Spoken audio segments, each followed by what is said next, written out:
Hello friends, welcome to சத்யாவின் சமையல். நம்ம இன்றைக்கி இந்த வீடியோவில் ரொம்ப சூப்பர் அண்ட் டேஸ்டியான அவல் லட்டு எப்படி செய்கிறதுன்னு பார்க்கலாங்க. இது செய்கிறது ரொம்ப ஈஸிங்க.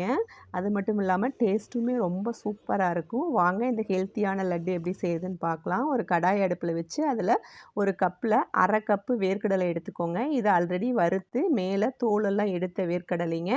அதை இந்த மாதிரி ஒரு கடாயில் போட்டுட்டு ஒரு 2 நிமிஷம் நல்லா வறுத்துக்கோங்க.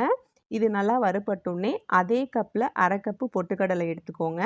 எல்லாத்துக்கும் ஒரே கப்பே யூஸ் பண்ணிக்கோங்க. அதையும் இந்த நிலக்கடலை கூடவே சேர்த்துட்டு இதையே ஒரு 2 நிமிஷம் நல்லா வறுத்துக்கோங்க.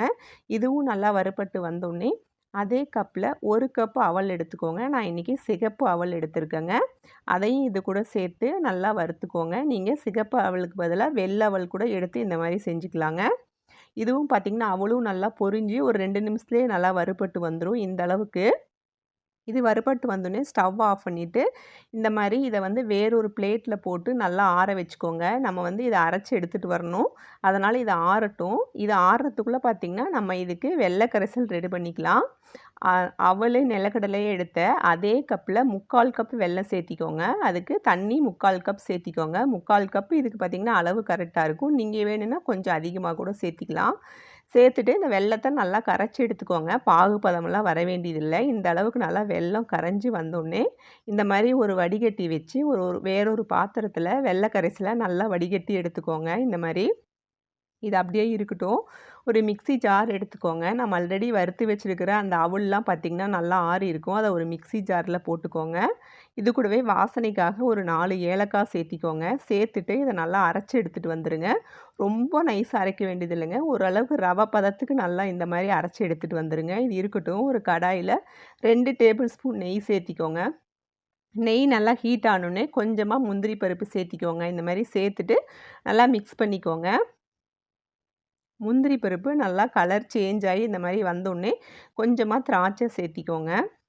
திராட்சையும் சேர்த்துட்டு நல்லா மிக்ஸ் பண்ணி விட்டுக்கோங்க.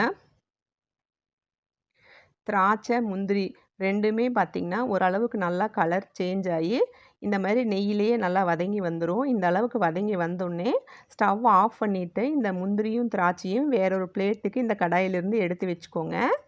அந்த கடாயில் பார்த்திங்கன்னா அதே நெய் இருக்கட்டும். இப்போ ஸ்டவ் ஆன் பண்ணிவிட்டு நம்ம ஆல்ரெடி வடித்து வச்சுருக்கிற வெள்ளை கரைசலை இந்த கடாயில் சேர்த்திக்கோங்க.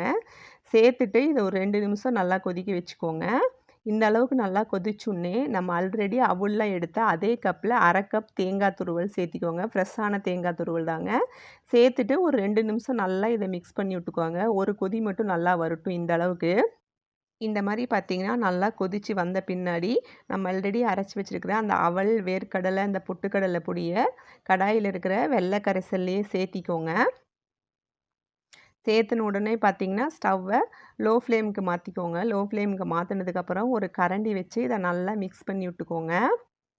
நம்ம போட்டிருக்கிற பொடி பார்த்திங்கன்னா அந்த வெள்ளை கரைசலில் நல்லா மிக்ஸ் ஆகி வந்துடும். ஒரு 2 நிமிஷம் நல்லா மிக்ஸ் பண்ணிக்கிட்டே இருங்க. இது எந்த கட்டியுமே விழுகாதீங்க. ஈஸியாகவே மிக்ஸ் ஆகி வந்துடும்.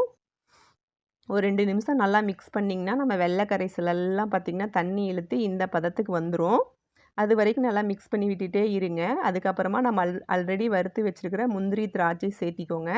சேர்த்துட்டு இது கூடவே 1 ஸ்பூன் நெய் சேர்த்திக்கோங்க. நெய் சேர்த்துட்டு இதை பார்த்திங்கன்னா நல்லா மிக்ஸ் பண்ணிக்கோங்க. இப்போவும் ஸ்டவ்வை லோ ஃப்ளேம்லேயே வச்சுக்கோங்க. நெய் சேர்த்துனதுக்கப்புறம் 1 நிமிஷம் நல்லா மிக்ஸ் பண்ணி விட்டிங்கன்னா போதுங்க. இந்த அளவுக்கு பார்த்திங்கன்னா எல்லாமே நல்லா மிக்ஸ் ஆகி வந்துடும். மிக்ஸ் ஆகி வந்ததுக்கப்புறம் ஸ்டவ் ஆஃப் பண்ணிடலாங்க.